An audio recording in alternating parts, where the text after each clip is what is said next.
I remember feeling that home was always there for me to return to.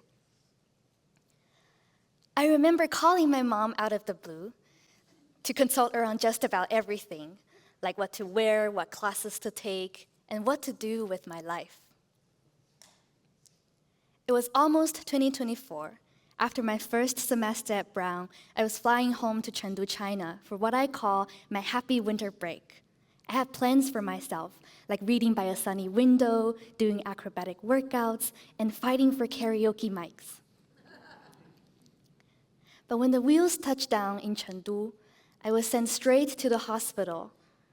I found out that Mom was diagnosed with advanced cancer, and she had replied to my text asking if we're doing workouts together from a hospital bed. I remember spending that winter break not doing silly workouts in the living room with Mom, but commuting between a budget hotel and her hospital room. I remember that I dared not think how much time we had left together, and I couldn't stop thinking about it. Every morning, to not make Mom sad, I'd wipe my eyes, take a deep breath before walking into her hospital room. I also remember her feet were terribly swollen. We'd be talking, and she'd point to her feet and say, "Look at these 2 pig knuckles." And we'd giggle until our stomachs hurt. I also remember trying to casually bring up future plans. We talked about places we'd travel together, and we made each other a promise that after she left the hospital, we would paint our nails together with her favorite color, red. On February the 29th, 2024, I arrived at Mama's bedside as usual. And 5 minutes later, I watched her die. There was no rehearsal for last words. Everything moved so quickly. Morticians, morgue, mortuary, so many decisions to be made in so little time. I watched Mama being changed into traditional clothes with colors and styles that we did not pick. And I wonder, what if she could be wearing her favorite dress right now? I stood in the room where she lay resting, being overwhelmed by loud wailing music. What if the room could just be quiet? I heard them settle on a cremation date 3 days later, and how I wished that Mama's body wouldn't have to disappear so soon, lost to my touch forever. In front of an iron pot, I was tossing paper money into the fire. We burn these paper money offerings so our loved ones have some cash to carry around in another world. And at once I remember that the flames lit up so close to my eyes that they made my eyes hurt and watery. And I was surprised to hear myself thinking out loud, "Go, Mama, get Chopin's autograph for me." And in that moment, a funerary tradition that I have repeated for years became another way of talking to Mama. And in that place of imagination, maybe I can continue our conversations. In the mortuary room, I kneeled beside Mama with my 10 fingernails painted red and brushed new layers of red over her fingernails, my hands holding Mama's hands. Perhaps despite everything that I could not change, what I could do is to keep our promise. I remember the letter that Mama wrote me 3 days before she left. "I want you to find our best-looking photo, light a candle, talk to me softly, tell me all your stories. When you think about it, it's kind of romantic, teehee." And then I looked around me and see people who are missing Jihong, my mother, as a wife, as a daughter, as a sister, a dear friend. Each of our griefs was so big that they were almost touching. maybe we can try to find ways to keep talking to her. I began to imagine her favorite season of spring.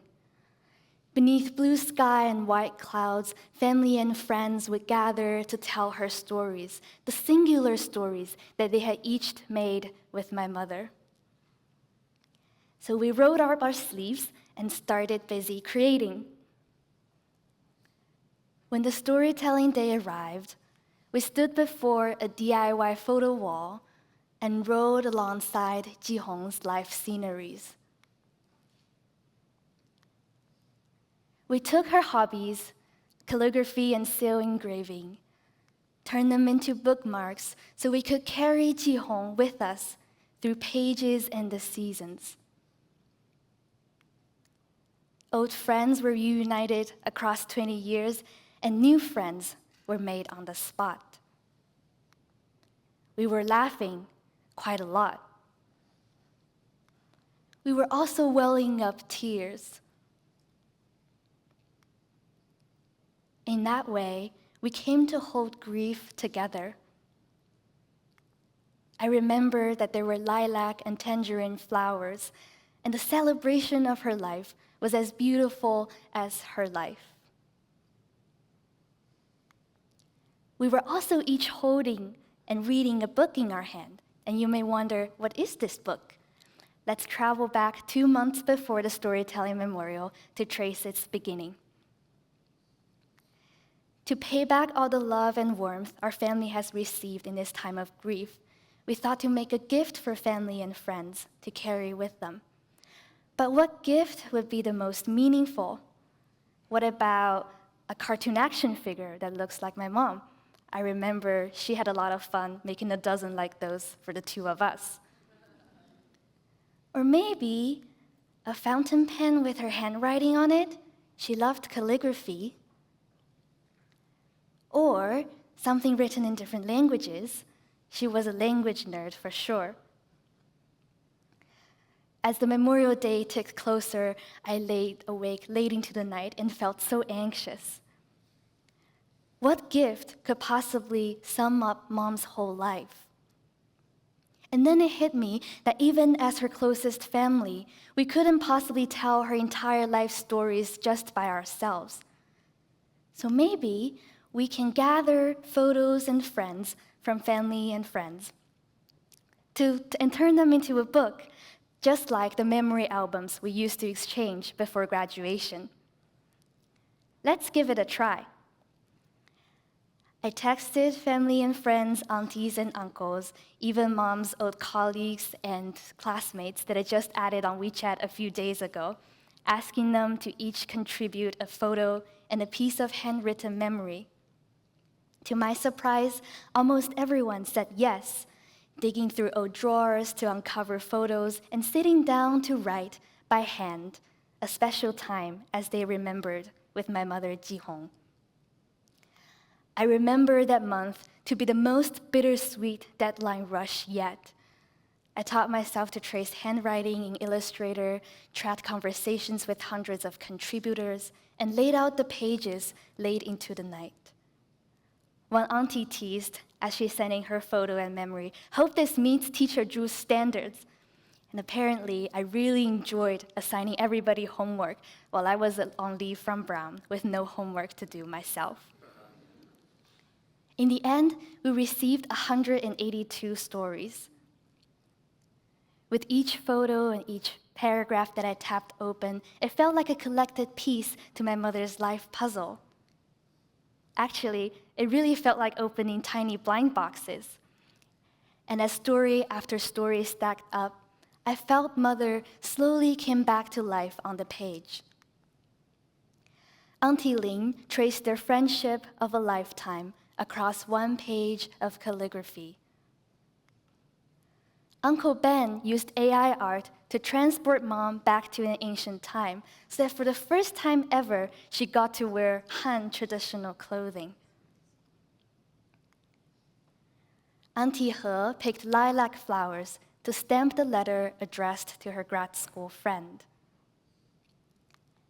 And I encountered my 7-year-old self pleading, asking Mama just when she'd re-enroll in my piano lessons again. And as to my quirk of putting anything and everything on my head as a cap, it didn't come from nowhere. To me, she had just been Mom, my best friend. Now, curled up in front of my computer, she became a whole world. The childhood best friend, the boss, the running body, a sister. And I felt that through these stories, not only that she became a whole world, but I also became closer to every version of her, even the version who lived long before I was born. They all crossed time and space to stand before me, sometimes smiling softly, sometimes laughing loud, and sometimes leaving me with a mischievous expression or one that made me think.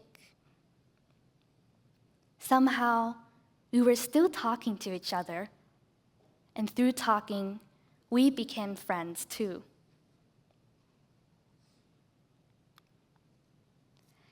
We prepared embroidered patches of my mother's name, Bonita, and invited everybody to arrange them on the cover however they liked, so that each book in our hand becomes one of a kind, imbued with our own relationship with Jihong and our own creativity.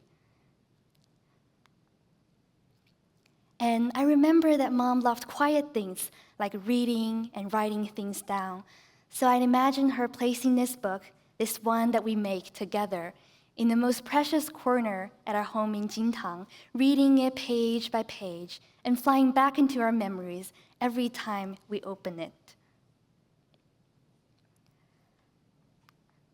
Grief might open up spaces for us to create, like a ritual, a memory, a story, a conversation, things that we might not have created otherwise.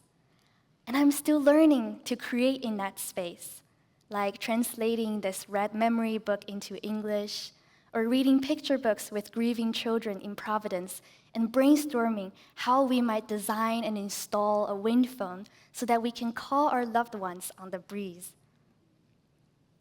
Also, whenever I rewatch the movie Coco, I just can't help imagining my mother's calavera doing her morning jog through the neighborhood. So, when grief places a blank book in your hand, what will you make of its many pages? Would it be a song or a few splashes of color? Would it gather more friends, travel far, or would it be just as content to be kept small and close to your heart? As you remember, wish for things to have happened differently, and wonder that perhaps despite it all, you too can create something. I invite you to give it a try and explore how, having lost someone dear to us, we might not be without the possibility to imagine and create something messy, something funny, something surprising. And all this could be grief and grief's creative possibilities, things that we could make together and differently, things that might sometimes turn out to be beautiful, even joy. And that is why the memory book isn't finished. The last 2 pages are left blank, waiting to be continued. Perhaps in a few years or in a few dozen years, we'll return to add more stories to it. For now, I'll add this. Dear Mama, I've picked out our best-looking photos, and every day I look at them from my desk. Some days I'm content to look at little me looking at you. Some days I get a good laugh from our Funhouse Mirror debut. Some days, looking at everything, I just can't help my tears using up an entire box of tissues. But don't worry. I am sad. I am also happy. And you may have noticed that whenever I start talking to you, it's never just my stories. It's always our stories. Because we're still finding ways to continue the story that has you in it. And we're still writing grief's many pages. Thank you.